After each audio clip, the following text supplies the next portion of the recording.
There's no easy way to say this. That's what my director Dustin said as he folded his hands over the brown folder with my name on it. There was already a cardboard box on the floor by my chair, like a prop someone forgot to hide before the scene started. HR sat beside him, lips pressed into a line of rehearsed sympathy. I watched his mouth move, listened to the words "position eliminated" float across the table, and felt weirdly calm. My heart was pounding, sure, but it wasn't panic. It was a drum roll. Because while they thought they were about to erase me from Xenon marketing, I knew something they didn't. I understand, I said quietly, fingers resting on the edge of the table. I could see my reflection in the glass wall behind them. Tired eyes, a faint tremor in my jaw, 15 years condensed into one hollow meeting. 15 years of late nights and missed birthdays, reduced to a scripted speech and a printed checklist. I nodded, stood up, and slid my keycard across the table. The HR rep cleared her throat, surprised at how quickly I accepted it. If they'd looked closer, they would have noticed the tiniest smile in the corner of my mouth. They thought they were ending my story. They had no idea I'd already written the sequel. As I walked out of the room, box in my arms, my phone buzzed with a notification. I checked the time. The countdown I'd set was right on schedule. In exactly 30 minutes, an email would hit inboxes they didn't even know I had access to. The board, legal, our 3 biggest clients. I kept walking, my legs shaking just enough to remind me I was human, not some cold mastermind. Human, and finally done playing nice. When I first started at Xenon, I was 28, hungry, and stupidly proud of my employee badge. I remember taking a picture of it in the lobby, texting it to my parents like it was a golden ticket. The office smelled like burnt coffee and fresh carpet, and the open-plan floor looked like possibility. Back then, staying late felt heroic, not pathetic. I wanted to prove myself, to show I belonged, and for a long time I did. I'd survived 3 CEOs, 2 mergers, and a rebrand that nearly killed the company. I'd mentored half the junior staff, patched up client relationships, and fixed more urgent mistakes than I can count. My name wasn't flashy, but my work spoke louder than the people who took credit for it. Still, every time there was a promotion, I'd get the same line. "You're invaluable where you are. We can't afford to move you." Translation: "You're too useful as a workhorse to actually reward." 15 years later, my ID still beeped at the turnstile, but I'd stopped taking pictures. I'd stopped expecting recognition. I told myself it was fine. I had stability, a steady paycheck, health insurance, familiar faces. I was part of the furniture. And that was exactly what made me vulnerable when the new guy walked in with his designer shoes and his future of the company slides. The first time I saw Dustin was in the Monday morning town hall. He walked on stage in a fitted suit, no tie, shiny watch, and a smile that didn't reach his eyes. "I'm excited to help modernize Xenon," he said, pacing like a TED Talk knockoff. He talked about efficiency, lean teams, and fresh energy. Everyone clapped. I felt a knot in my stomach. I'd seen this movie before. When he joined our floor, he made a point of stopping by my desk. "You must be Selena," he said, glancing at my nameplate.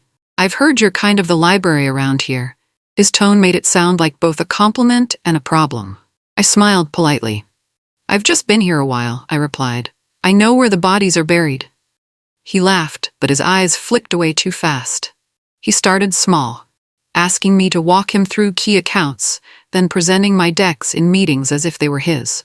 Calling my approach solid, very classic, in a tone that made classic sound like obsolete. At first, I told myself I was being sensitive. New leadership always shook things up.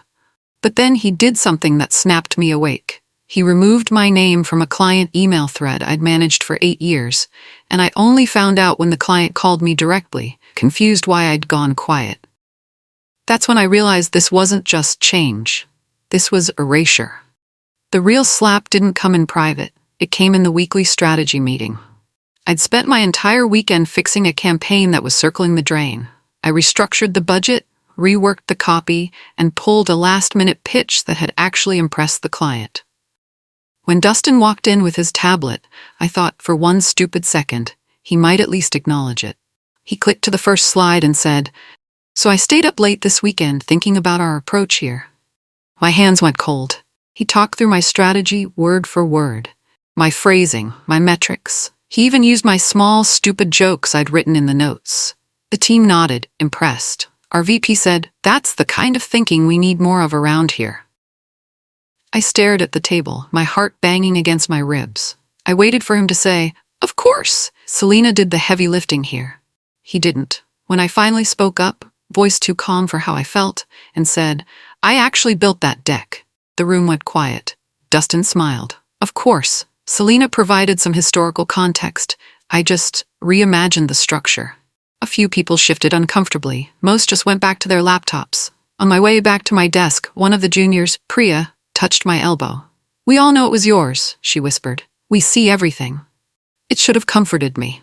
It just made me realize how many people had agreed to watch me get slowly edited out. The first HR meeting was framed as just a check-in. Elsie from HR stopped by my desk with that practiced half smile that always means trouble. "Do you have a minute?" she asked. My stomach sank, but I followed her to a small conference room that smelled like coffee and anxiety. She shut the door and pulled out a printout. "We've had some feedback about your adaptability to new leadership," she said, reading from the paper. My eyebrows shot up. "My what?"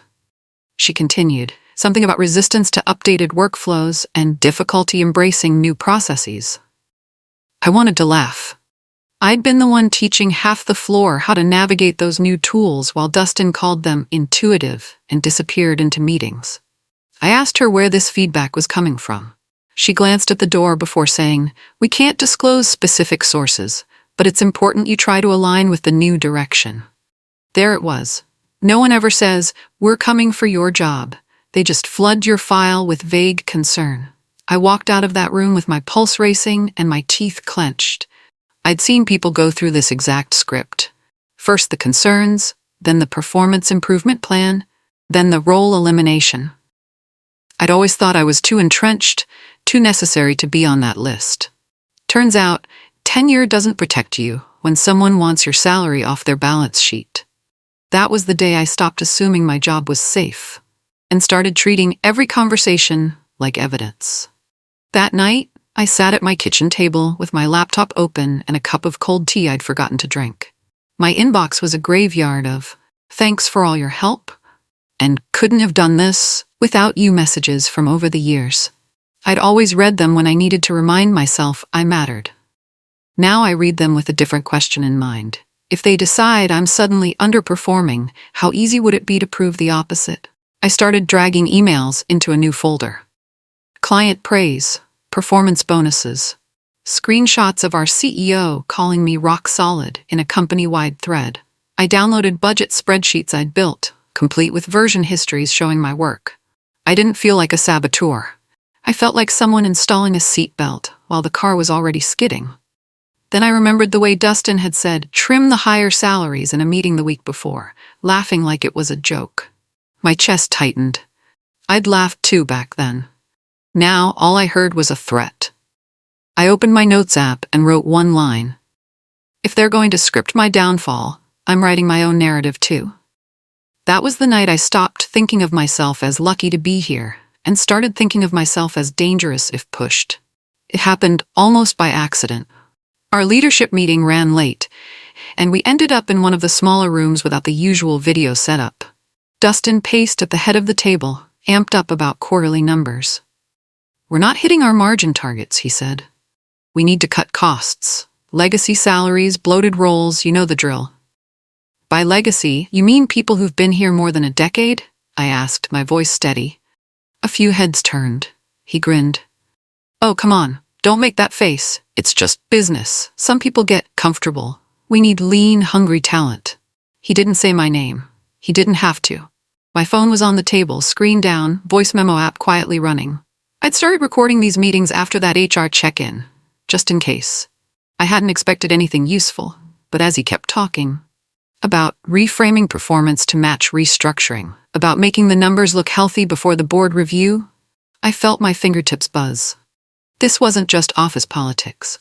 This was ammo. On my way out, I listened with one earbud in, heart hammering as his words played back. Every sentence sounded worse when you weren't forced to nod along in person. I tucked my phone into my bag carefully, like it was made of glass. For the first time since things started going downhill, I felt something that wasn't fear. I felt leverage. A few days later, Miles from finance bumped into me in the break room. He looked exhausted, dark circles smudged under his eyes. "You got a minute?" he asked quietly. There was something about his tone that made me follow him without question. He closed the door to a small office and pulled up a spreadsheet on his screen. "Look," he said, scrolling. I saw familiar client names, projected revenue, and then adjustments. Columns showing reallocated expenses and timing shifts. To the untrained eye, it looked like normal accounting. But I'd worked with these accounts for years. I knew those campaigns, those budgets. The numbers had been massaged hard. "Who authorized this?" I asked, my throat dry. He hesitated. "Dustin. He said the board wants cleaner margins this quarter. But if anything goes south..." He didn't finish. He didn't have to. It would land on the people who actually touched the accounts, people like me. I stared at the screen, at the quiet ways a person can shove blame down the org chart. "Can you email me a snapshot of this?" I asked. He blinked. "Why?" I held his gaze. "Because if this blows up, none of us are going to be protected. I'd rather not find out I'm the fall guy when it's already too late." He hesitated, then forwarded a PDF to my personal email. "You didn't get that from me," he said. "I was never here." On my way back to my desk, my heart pounded so hard I could hear it. The floor we'd all been standing on for years suddenly felt hollow underneath my feet. The invitation came on a Thursday afternoon. Performance check-in. No context, no agenda, just my name, Dustin's, and HR's. My stomach dropped. I knew this pattern too well. When I walked into the room, the vibe was all wrong. The blinds were half closed, water bottles neatly lined up. A printed document sat in front of each chair. Dustin opened with, "Thanks for meeting with us, Selena. We've noticed some troubling trends." Troubling trends. I almost laughed. He went through the bullets like he was reading a menu. Missed stretch goals, concerns about energy, resistance to updated processes. I watched him talk about me like I wasn't there. HR nodded along, chiming in with phrases like documenting expectations and supporting your growth. "I'd like to see the raw data behind these claims," I said calmly. He blinked. "We don't have that here." "I do," I replied, pulling out my own folder. Client satisfaction scores, campaign performance reports, emails from the same quarter praising my work. "So either your data is wrong, or this review has a different purpose." My hands were shaking, but my voice was steady. For a moment, no one spoke. Dustin recovered first. "Let's not get defensive," he said. But I saw something flicker in his eyes. Annoyance? Fear? It didn't matter. What mattered was that he now understood I wasn't going to quietly sign anything they slid across the table. And that made me a problem. After that meeting, I walked straight past my desk, down the elevator, and out of the building into the sharp afternoon air. I sat in my car and opened my phone to a contact I hadn't called in years. Dora, an old college friend who'd gone into employment law. We met that evening at a coffee shop that smelled like cinnamon and burnt espresso. I slid my stack of papers across the table. Emails, performance numbers, notes from meetings, and the audio file of Dustin's "Trim the Higher Salaries" speech. She listened with her eyes closed, brow furrowed. When the recording ended, she took a slow breath. "Okay," she said. "First, you're not crazy. This is textbook pre-termination positioning. Second, if they fire you under these conditions, you have a strong case for wrongful termination, and depending on how those numbers shake out, maybe more." I felt an odd mix of validation and dread. "So what do?" I asked. "Do I confront them? Threaten to sue?" She shook her head. "No, you let them make their move. Keep documenting. Don't sign anything without sending it to me first. And start thinking about what you actually want when this is over. Money? A clean record? Their reputation? Because we can't aim at everything at once." I stared at my mug, fingers wrapped around the warmth. What did I want? For the first time, keeping my job wasn't the obvious answer. I wanted the truth on record. I wanted them to feel even a fraction of the helplessness they'd handed me. And more than anything, I wanted out. On my terms, not theirs. Over the next few weeks, my life split into two parallel tracks. By day, I was the dependable senior account manager, hitting deadlines, hopping on calls, answering questions with my usual calm. By night, I was an archivist of my own career. building a dossier so comprehensive it could double as a corporate autopsy. I created a private, encrypted folder in the cloud. Into it, I dropped everything. That recording from the leadership meeting, screenshots of budget changes, performance metrics disproving their decline narrative, even the HR emails with their vague, passive-aggressive wording. Every time I added a file, I tagged it with date, names involved, and possible legal action, just like Dora had taught me. I also started keeping a daily log. Not some dramatic diary, just a list. Who said what, which accounts were shifted away from me, any weird comments about fresh blood. Reading it back each night, I could see the pattern forming like a bruise.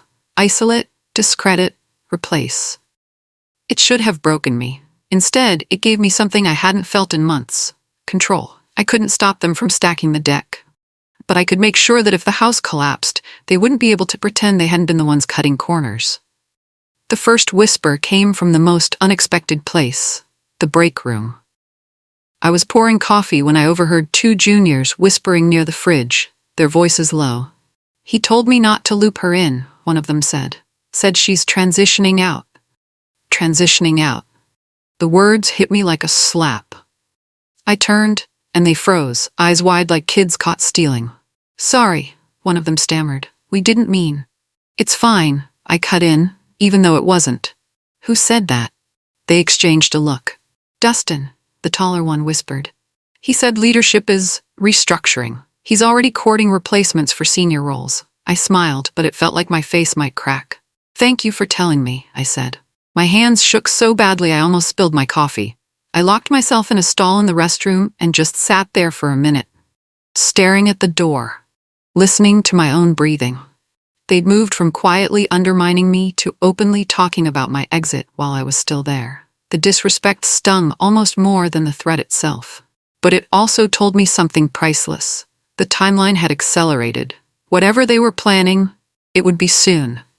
And that meant it was almost time to move to phase 2. I drafted the email on a Sunday afternoon, sitting at my dining table with a knot in my stomach and my laptop open. The subject line was simple. Urgent, documentation of financial and HR irregularities. Not dramatic, not emotional, just clinical enough to be taken seriously by the people whose attention I needed most. I wrote it like a report, not a rant. Brief intro, bullet points summarizing the issues, manipulated budgets, targeted pre-termination tactics, inconsistency between documented performance and verbal claims. Links to attached files in the encrypted folder, each carefully labeled. I addressed it to the board, the internal legal team, and, crucially, copied 2 senior contacts at our 3 biggest clients, people who had known me for years and trusted my work. At the very bottom, I added one line that wasn't clinical at all. "I understand that sending this may cost me my job. I also understand that staying silent would make me complicit." Then I scheduled it. Not to send right away. I wasn't reckless. I set it to go out automatically at 4:30 p.m. on any weekday where my keycard access was revoked. I'd worked with IT long enough to know how quickly those updates hit the system. When I hit schedule, my hands were sweating. There was still a part of me hoping I'd never need it, that somehow things would turn around.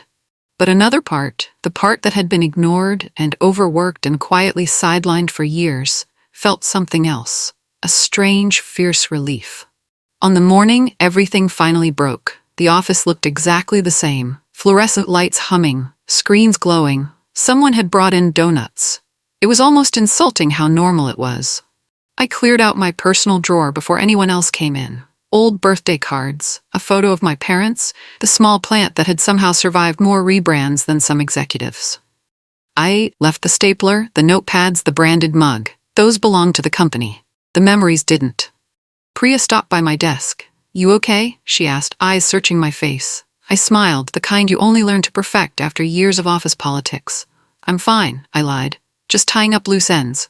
Around 10 a.m. an email popped up. "Meeting request, 10:30 a.m. From Dustin, CC'd HR. No agenda, no explanation." My pulse picked up. This was it. I opened my browser and checked the time on my scheduled email rule. My hands hovered over the keyboard, then adjusted the send window by 15 minutes, just in case they decided to drag things out. As I walked toward the conference room at 10:28, a surreal calm settled over me. I'd been walking toward this moment for weeks. The ambush wasn't a surprise anymore. The only question now was whether they'd realize how badly they'd misjudged me, and how late in the game that realization would come. The conference room was the same one they'd used for my first promotion meeting years ago. Funny, in a bitter sort of way. Back then it had smelled like possibility. Today it smelled like tension and stale air. Dustin started talking before I even sat down. "We've completed a thorough review of organizational needs," he said, sliding the folder toward me. "Unfortunately, your role is being eliminated as part of our restructuring." He used words like strategic realignment and market realities. Not once did he say, "We want you gone." HR explained the severance package, the benefits end date, the NDA they strongly recommended I sign in order to receive everything. I flipped through the pages slowly, pretending to read. My heart pounded, but not from shock. I'd rehearsed this moment so many times in my head that the real version almost felt dull. "I'm not signing anything today," I said, closing the folder. HR frowned. "We really encourage you to." "I'll review it with my attorney," I interrupted. "You'll have my response by the end of the week." Dustin's jaw clenched almost imperceptibly. This wasn't how the script was supposed to go. I stood, placed my keycard on the table, and said, "Thank you for the opportunity to give 15 years of my life to this place." My voice cracked just enough to remind them I was still human. As I left the room, I glanced back through the glass. Dustin was already checking his phone, the meeting over in his mind. He had no idea that losing my access badge had just armed something he couldn't control. They always make you do it in front of everyone. That slow walk back to your desk, the empty box, the awkward glances from people who suddenly find their screens fascinating. I'd seen others do it over the years. I'd always tried to catch their eye, offer some silent solidarity. Now it was my turn. As I walked through the open-plan floor, I felt eyes on me like heat lamps. Someone whispered my name. Someone else gasped softly when they saw the box. One of the interns looked like she might cry. I kept my chin up, even as my throat burned. At my desk, I unplugged my laptop and set it on top. Security hovered nearby, pretending not to hover. I logged out of everything, even though I knew IT had already started shutting things down. I picked up the photo of my parents one last time, tracing the edge of the frame with my thumb. 15 years.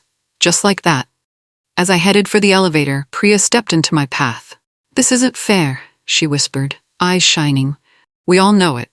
My voice came out softer than I expected. "I know," I said, "but sometimes you have to let people think they've won long enough to hang themselves with their own rope." She frowned, confused. I just gave her a small, tired smile and stepped into the elevator. As the doors closed, my phone buzzed with a system notification. "Access revoked. Xenon internal." A minute later, another silent process spun up in the background, the one I'd set myself. I sat in my car in the parking garage with the box beside me, hands still trembling on the steering wheel. It was 11:02 a.m. Sunlight sliced through the concrete slats, striping my dashboard. My phone buzzed again. I opened my email. There it was, rule triggered, scheduled message sent. The subject line I'd written weeks before stared back at me. I imagined the board members in their corner offices, hearing that little chime and opening an email they were definitely not expecting from a freshly terminated employee. My heart raced, but underneath the adrenaline was something quieter. Grief. I'd loved this place once. I'd poured my time, my ideas, pieces of my life into it. Walking away with a box and a legal plan wasn't the ending I'd pictured, but it was the one they'd forced, and I'd be damned if I walked away empty-handed in every sense. I called Dora and told her it was done. She didn't say congratulations. She said, "Okay, now we wait." I drove home on autopilot, my mind ping-ponging between dread and a dark, electric kind of anticipation. By the time I pulled into my driveway, my inbox was already starting to light up. One message stood out, from a board member I'd only spoken to twice in my entire career. The subject line was short, but it made my breath catch. "We need to talk, immediately." I didn't hear from Xenon directly that day. Not HR, not Dustin, not anyone from leadership. Instead, my former colleagues started forwarding me emails from their personal accounts. "You need to see this," Priya wrote. Attached was an internal memo from Dustin, sent to the entire company. It framed my departure as part of a necessary restructuring, of course. But there was one line that made my blood run cold. Recent discrepancies in reporting have also necessitated swift action to protect the integrity of our financial practices. Discrepancies. My name wasn't mentioned, but everyone knew who had handled those accounts. Everyone knew who just left in a cardboard box walk. They were trying to spin it, make me look like the problem, the unstable, bitter ex-employee lashing out with wild claims. I stared at the screen, my hands shaking with anger. After everything, after all the evidence I'd sent, his first instinct was to lie harder, to turn me into the villain in his story. For a second, I wanted to scream, throw something, drive back there and tear that glass facade down with my bare hands. Instead, I opened my laptop again, pulled up the folder Dora and I had labeled Phase 2, and started uploading a fresh batch of files. If they wanted to make this public inside the company, fine. I could escalate outside of it. Dora didn't waste time. If they're implying you're responsible for the discrepancies you alerted them about, that strengthens your position, she said over the phone. It's retaliation layered on top of misconduct. We went through the documentation one more time. The recordings, the manipulated spreadsheets, the emails where Dustin explicitly approved the changes he now seemed to be distancing himself from. Then, she walked me through the forms I'd need to file as a whistleblower. Not just inside the company, but with the regulatory bodies that oversaw our publicly traded clients. Numbers don't exist in a vacuum, not when shareholders are involved. Submitting those complaints felt like stepping off a cliff. There's a particular kind of fear that comes with going up against people who have money, power, and lawyers on speed dial. But there's also a strange, steadying clarity. I'd tried to handle it internally. I'd given them a chance to fix it quietly. They'd chosen to lie and smear instead. When I clicked submit, I whispered to myself, "You did the right thing." I didn't fully believe it yet, but some small, stubborn part of me did. The part that had sat across from HR and refused to sign away my voice for a severance check. It didn't take long for Xenon to respond. 2 days later, I got a letter by courier, thick cream paper, and an overcompensating logo at the top. Their legal team had wasted no time. The language was cold and sharp. They expressed disappointment at my dissemination of proprietary information and hinted that my actions might constitute a breach of confidentiality. They recommended I cease and desist from further defamatory communications. My hands shook as I read it. It didn't matter how prepared you think you are. Being formally threatened by a company you gave 15 years of your life to hits like a truck. For a minute, all my confidence drained out through the soles of my feet. What if they ruin me? What if I never work again? What if I'm the one who ends up crushed? I forwarded the letter to Dora with a single line. "What do I do?" She called 10 minutes later, her voice calm and firm. "You breathe," she said. "Then you remember that whistleblower protections exist for a reason. They can send scary letters. They can't unsend the documents you filed or the evidence you have. This is intimidation. That's all." As she outlined our response, something in me hardened. I'd spent years diminishing myself to stay small enough to be safe. They were counting on that same instinct now, but something had shifted. I wasn't at their mercy anymore, and they hated that. The next twist didn't come from lawyers or regulators. It came from a number I knew by heart. Riley, the marketing director at our biggest client. Someone I'd worked with for almost a decade. Someone who had trusted me with campaigns worth more than my yearly salary. "First of all," she said, skipping any small talk, "I'm sorry. I heard how they handled your exit. It's disgusting." I exhaled, some of the tension in my shoulders easing. "Thank you," I said. "I appreciate that." "Second," she continued, "I got your email, the one with the documentation. I forwarded it to our CFO. He's not happy. We've requested an independent audit of all the numbers your former company has sent us this year." My heart sped up. "That's big," I managed. "That's not all," she said. "We're considering pulling our account. But before we do anything drastic, I want to ask you something off the record. If you were running the show, ethically, could you handle our campaigns as a consultant, independently?" For a moment, my mind went completely blank. I'd been so focused on survival, on not being crushed by this, that I hadn't let myself imagine something beyond revenge and damage control. Yes, I said slowly. I could. Good, she replied. Send me a proposal, and don't undersell yourself. You're the reason we stayed with them this long. When we hung up, I just sat there staring at my phone. For the first time since this whole mess started, the future looked like more than just a courtroom and a LinkedIn post about next chapters. It looked like a door I could walk through on my own terms. Once the regulators got involved and the client started asking dangerous questions, Xenon shifted from cocky to desperate. I could feel the change in the tone of their emails. Gone were the threats. In their place came words like resolution, mutual interest, and avoiding prolonged disputes. They asked to set up a mediation session. My instinct was to say no, to watch them burn from afar. But Dora advised otherwise. Sometimes the most powerful thing you can do is walk into a room where they expect you to beg, she said, and simply not beg. The mediation took place in a neutral downtown office with beige walls and terrible art. Their legal team, Dustin, a representative from the board, and me, with Dora at my side. They offered an improved severance, a positive reference letter, and a carefully worded internal memo, walking back the implication that I'd been responsible for any discrepancies. It was tempting. There's something seductive about clean endings, even fake ones.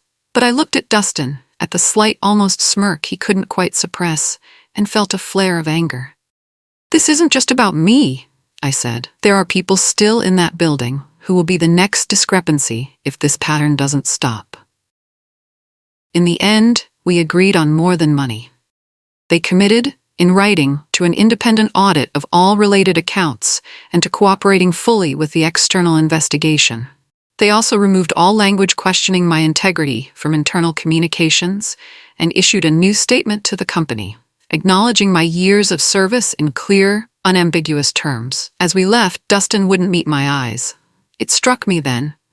He wasn't worried about me anymore. He was worried about what else might surface now that someone had pulled on the first thread. News travels fast in our industry, especially when it confirms what people already suspected. Within a month, the audit results started to leak.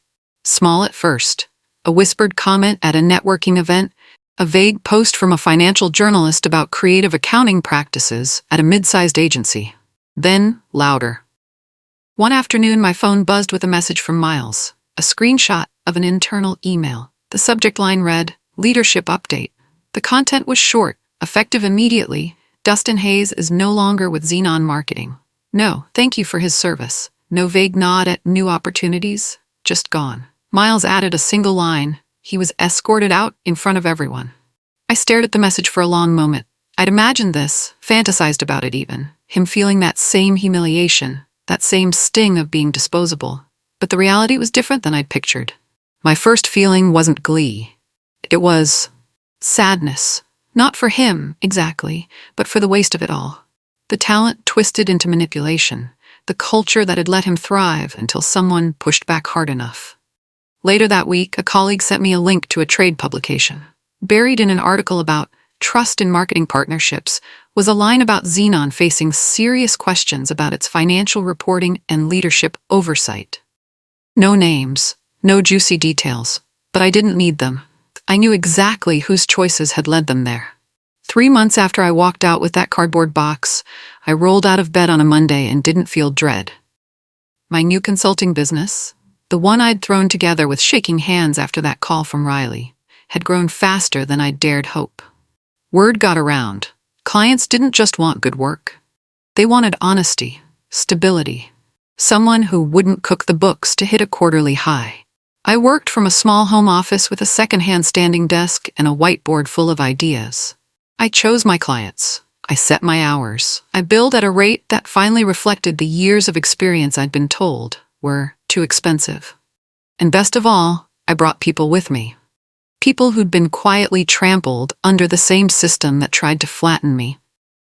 Priya joined me first, then a copywriter who'd been fed up for years.